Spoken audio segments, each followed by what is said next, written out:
يا صباح الفل ويا صباح الورد ويا صباح الياسمين على احلى متابعين في الدنيا. ازيكم عاملين ايه؟ يا رب تكونوا بخير. تعالوا يلا بينا نصلي على الرسول ونقول اللهم صل وسلم وبارك على سيدنا محمد وعلى اله وصحبه اجمعين. يا صباح الفل ويا صباح الورد على احلى ناس في الدنيا. عايزه اقول لكم النهارده الاكله غير ازاي. صلوا على الرسول. انا قررت اغير من تفكيراتي في الاكل واعمل حاجة مختلفة. ازاي هعمل فراخ مشوية بالرز الكبسة؟ ازاي؟ مش عارفة. تعالوا كملوا يلا معايا الفيديو ونقول اهم حاجة: اشتراك. اللي مش عامل اشتراك يعمل اشتراك، واللي مش عامل لايك يعمل لايك، كومنت ودعوة حلوة من قلبكم. ربنا يصلح حالكم وحالنا ويرضيكم ويرضينا ويجعلها أيام الخير والسعد والهنا على قلوبنا كلنا يا رب. قولوا أمين. يلا يلا نبدأ الوصف.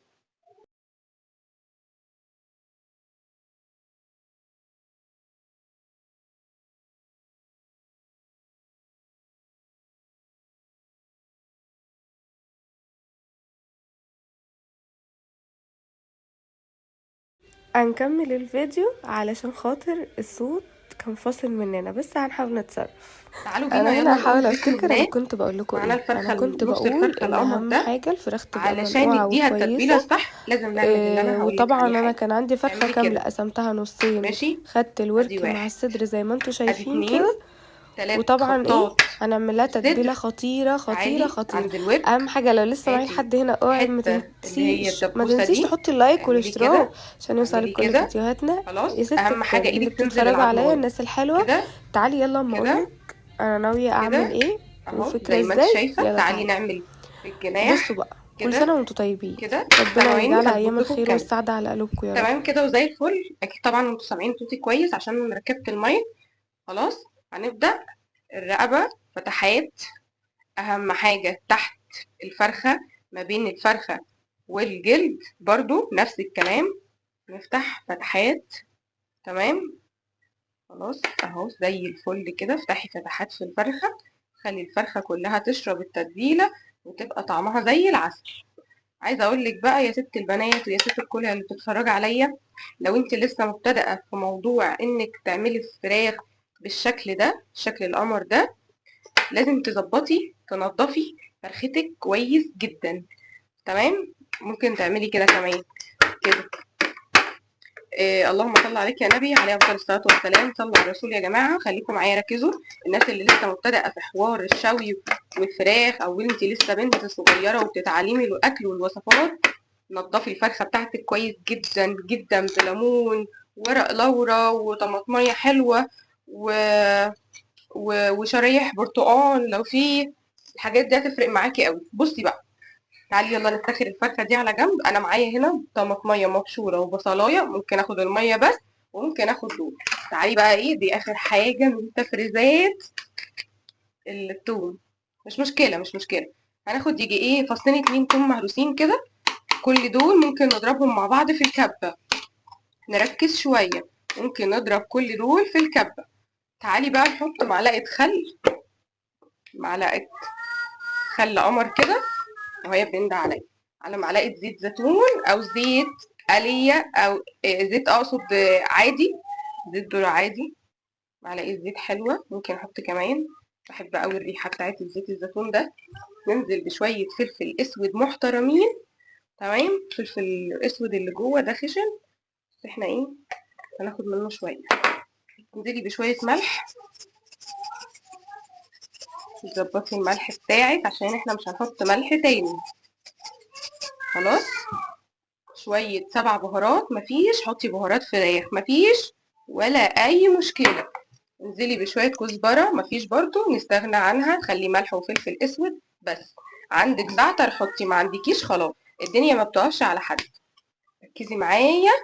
بصي الجيش بيقولك اتصرفي في بدايل كتير قوي للبهارات، والتست ما يعني الطعم ما بيختلفش كتير يعني. نقلب الحلويات دي كلها مع بعض. ماشي. بسم الله الرحمن الرحيم. قلبي يا سوسو، قلبي يا ام مهيد كده وديها. بسم الله الرحمن الرحيم. ادي اهو يا جماعه، اهو بسم الله بسم الله. شايفين طبعا. عايزه اقول لكم ريحتها تحفه تحفه تحفه. يلا بينا بقى نجيب جوانتي وندعك الفرخه. طبعا انتوا عارفين ان انا اصلا مش بحب الجوانتيات والجو ده، بس عشان الناس اللي بتقرف وكده. بس عايزه اقول لكم على حاجه يا جماعه، تعالوا كده نرجع لايام زمان، ايام ما كانش فيه الكلام ده، وكان كلنا اللهم صل عليك يا نبي عليه افضل الصلاه والسلام، بنتعامل عادي، فاهمين؟ طبعا من ورا الكاميرا انا ما بحبش الكلام ده والله، غصب عني غصب عني، من ورا الكاميرا انا مش بحب الكلام ده، فتلاقوني بتعامل تلقائي عادي. ساعات بنسى في الفيديوهات ومبرضاش البس حاجه. يلا بقى تعالي كده، بصي هندي الفرخه دي مساج قمر كده. عارفه يعني ايه مساج قمر؟ مساج حلو. بصي كل شويه مش متملكه منه بصراحه، ما بعرفش، ما برتاحش. بصي انزلي بقى كده بالفرخه كده كده، اديلها مساج قمر. عارفه يعني ايه مساج قمر؟ يعني دلعيها كده، ما تسيبيش حته إلا لما تحطي فيها التتبيله الحلوه دي، ما بين الفتحات وتحت الجلد، وكله كله كله. خلاص.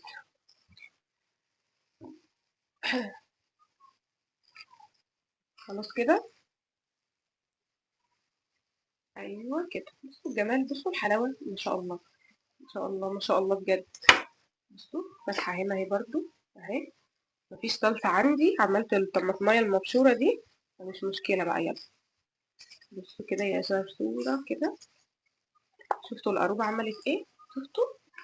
بصي بقى يا ست البنات يا قمر يا اللي بتتفرجي عليا، عايزة الطعم تحفة، سيبيها في التلاجة ساعتين اتنين، مش هقولك ساعتين، هقولك ساعة، خليها كده.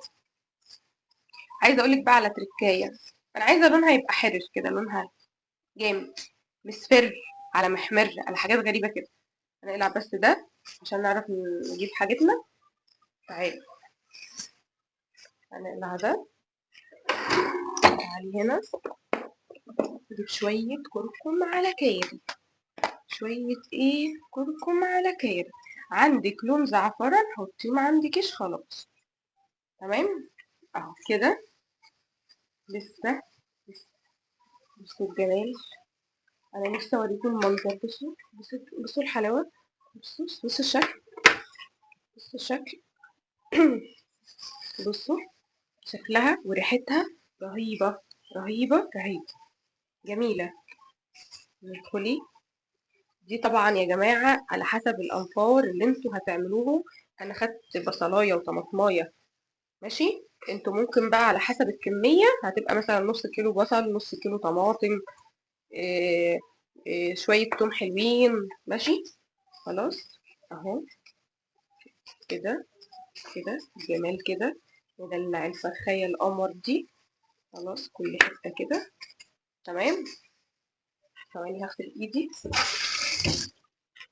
اهي. خلاص بصوا بقى، بصوا شكلها، بصوا حلاوتها، شايفين الحلاوة، شايفين الجمال. يلا بقى نحطها، نغطيها بكيس كويس كده من التلاجة كويس، وندخلها التلاجة لمدة ساعتين، ونيجي نكمل بقية الوصفة بتاعتنا.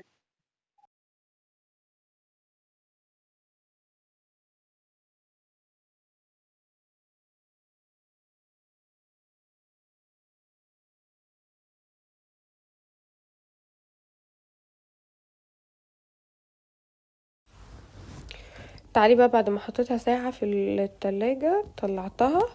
انا ممكن كنت اصبر عليها ساعتين تلاتة، بس اللهم صل عليك يا نبي، ما عنديش وقت، يا دوبك على ما تدخل الفرن يكون انا عملت الرز. لقيت احطها في الورق الفويل ده ما نفعتش، انا هجيب صينية تانية احطها في الفرن. تمام. المهم لو انتي لسه معايا هنا، اوعي تنسي تحطي اللايك والاشتراك عشان يوصلك كل جديد. قولولي ايه رأيكم في فكرة الفيديو المرة دي، عجبتكم ولا لا؟ انا طبعا انتوا عارفين ان انا بشارككم في كل حاجة، فانا حبيت اعرف ايه رأيكم في الفيديو. فكرة الفيديو حلوة. ان شاء الله ان شاء الله النهاردة الخميس، الفيديو الجاي هيبقى التوضيبات بقى بتاعت رمضان. احنا اصلا ان شاء الله ام عبده هتيجي تروق الدنيا وتخلص الدنيا الاسبوع الجاي، وبعد كده هنحط الحاجة بتاعت رمضان بقى.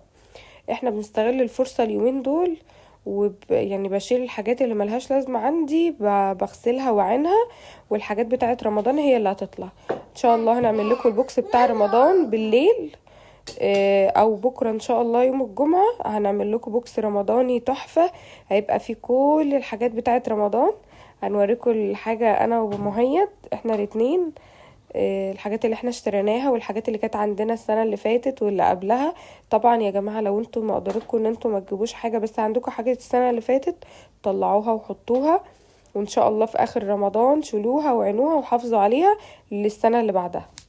يلا معانا حلة على النار نحط فيها معلقة زبدة وشوية بصل وشوية زيت زيتون ونقلب كله ببعضه زي ما انتوا شايفين كده.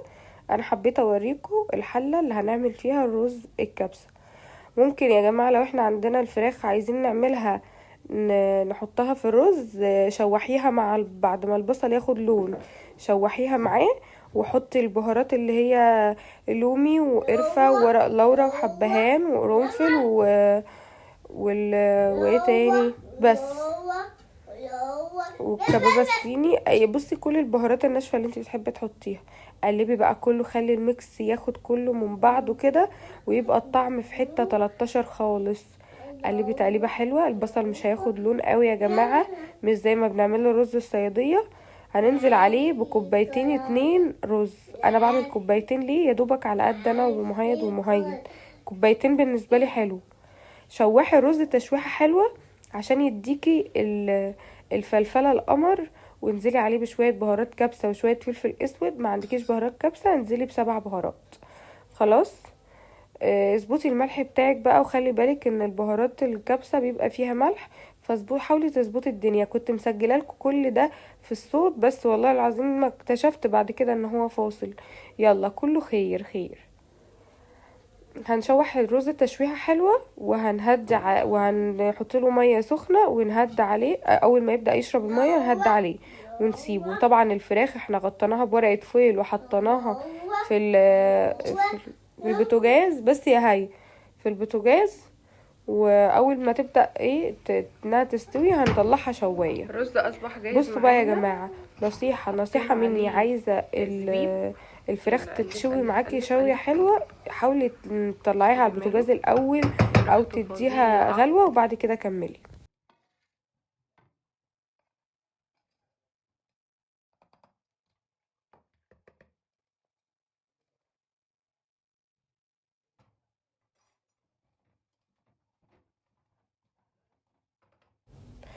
بس فخلاص الرز كان استوى وكنت مهديه عليه خالص. بصوا هو حلو، بس انا عشان كان برد مني فسخنته تاني، فحاسه ان هو اتلسع بسيط كده من الاحراف.